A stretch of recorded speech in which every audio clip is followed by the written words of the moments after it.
மாலைமலர்.com நேயர்களுக்கு வணக்கம். நான் விஜய் சேதுபதி. என்னோடய படம் தென்மேற்கு பருவக்காற்று, நடுவில் கொஞ்சம் பொறுக்கான பீட்சா, சூதுகம், இப்போ வந்து எதற்குத்தான் ஆசைப்பட்ட பாலகுமாரன், இத்தனை படங்களுக்கும் நீங்கள் கொடுத்த வரவேற்புக்கும், இப்போது எதற்குத்தான் ஆசைப்பட்ட பாலகுமாரன் கொடுத்த நீங்கள் கொடுத்த ஓப்பனிங்க்கும் மிகப்பெரிய நன்றி. ஏன்னா இந்த ஓப்பனிங் வந்து நானே எதிர்பார்க்கல. ஸோ உங்கள் எல்லாருக்கும் நன்றி சொல்லணும். என் கூட ஒர்க் பண்ண இயக்குநர்கள் மற்றும் டெக்னீஷியன்ஸ் எல்லாரும் அவங்களோட உழைப்பில் தான் எனக்கு இந்த இவ்வளோ பெரிய வெற்றி கிடைச்சது, இந்த சக்ஸஸ். ஸோ அவங்களுக்கும் பத்திரிகை மற்றும் ஊடக நண்பர்கள் அனைவருக்குமே மிகப்பெரிய நன்றி. அடுத்த படம் வந்து நான் ரம்மி பண்ணையார் பத்தின் ரெடியாக இருக்குது. நான் அதுக்கு அடுத்த படத்துக்கு இப்போது இனிமேல் இன்னும் 1 மந்த்தில் தீபாவளி கழிச்சு ஷூட்டிங் கிளம்புறேன். ரம்மி வந்து என் கூட வந்து இனிகோ பிரபாகர் நடிக்கிறாரு. அண்ட் ஹீரோயின்ஸை வந்து காயத்ரி அண்ட் ஐஸ்வர்யா நடிக்கிறாங்க. அண்ட் காமெடி வந்து சூரி பண்ணுறாப்புல. படம் வந்து இது லவ் ஸ்டோரி தான். பட் இதில் இருக்கிற அழகு என்னென்னா, பாலகிருஷ்ண சார் இதில் வந்து அந்த நேரேஷன் ஸ்கிரிப்ட் வைஸ் வந்து அதை முன்ன பின்ன மாற்றி சொல்கிறது ரொம்ப அழகாக விறுவிறுப்பாக கொண்டு போயிருக்காரு.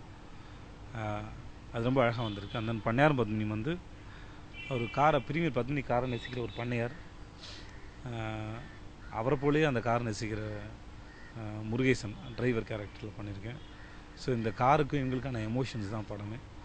பண்ணையாரம்மா, என் கூட இருக்கிற பீடை, அண்ட் எங்களுக்குள்ளே நடக்கிற ரொம்ப அழகான ஒரு ப்ளே தான் அந்த படம் பண்ணையார் பத்மினியும். ரொம்ப பாசிட்டிவ் எனர்ஜி உள்ள ஒரு படம். சீக்கிரம் திரைக்கு வந்துடும். கதைகள் தேர்ந்தெடுக்கிறதுனா அது தெரில, நான் அவ்வளோ மெனக்கெடுறதுலாம் ஒன்றும் இல்லை. ஏன்னா வரவங்க கதை சொல்கிற விதம் அதை ரொம்ப அழகாக சொல்லுவாங்க. அண்ட் அவங்க மேலே வச்சுருக்க நம்பிக்கை தான். ஏன்னா கதை சொல்கிறவங்க அதை எடுக்கும்போது சொதப்பிட்டாங்கன்னா கண்டிப்பாக இந்த பேர் எனக்கு வந்துருக்காது. ஸோ கதை சொல்கிறத மீறி அவங்க ரொம்ப அழகாக மெனக்கெட்டு எடுத்து தராங்க. ஒவ்வொரு கதையும் என்னை சுவாரஸ்யப்படுத்துதான்னு மட்டும்தான் பார்ப்பேன். மற்றபடி இந்த மாதிரி தான் இருக்கணும் என்னோடய கதைகள், இல்லை இந்த மாதிரி படம் பண்ணிட்டோம் அதுக்கடுத்து டோட்டலாக வேறு மாதிரி படம் பண்ணணும் அப்படிலாம் எதுவுமே இல்லை. அது வந்து தன்னால் அமையிறது தானே ஒழிய, மற்றபடி எனக்கு வர்ற கதைகளை எனக்கு பிடிச்ச கதைகளாக தேர்ந்தெடுத்து பண்ணுறேன், அவ்வளோதான். நான் ஹீரோ ஆகணும்னா முதல்ல எதிர்பார்க்கல. ஸோ இந்த ஹீரோ ஆனதாக இருக்கட்டும், அண்ட் இந்த இடத்துக்கு வந்தது காரணம் வந்து என்னோடய இயக்குநர்கள் அவங்க செஞ்ச வேலை தான் காரணம். ஏன்னா இந்த கதைகள் இந்த 5 படங்கள் இந்த கதைகளுக்கும் அதில் எந்த வகையிலுமே நான் வந்து சம்மந்தப்படவில்லை, நடித்ததோடு சரி. ஸோ என்கிட்ட வந்து நடிப்பவங்க வந்து டைலாக் எப்படி இப்போ என்னோட டைலாக் டெலிவரி நல்லா இருக்குன்னு சொல்கிறாங்கன்னா அதுக்கு காரணம் என்னோட இயக்குநர்கள் தான் காரணம். ஸோ இந்த மாதிரி அவங்க கொண்டு வர கதைகளில் நான் பொருந்தி இருக்கிறதா எனக்கு தெரிஞ்சு சரிப்பட்டது.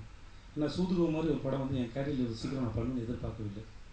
ஸோ ஏன்னா நான் அந்த மாதிரி கெட்டப்பில் நடிக்கணும் எதிர்பார்த்துருந்தேன்னா அந்த கதை அவ்வளோ அழகாக வந்திருக்குமா தெரியாது. பட் அவங்க அவ்வளோ அழகாக கதை கொண்டு வந்தாங்க.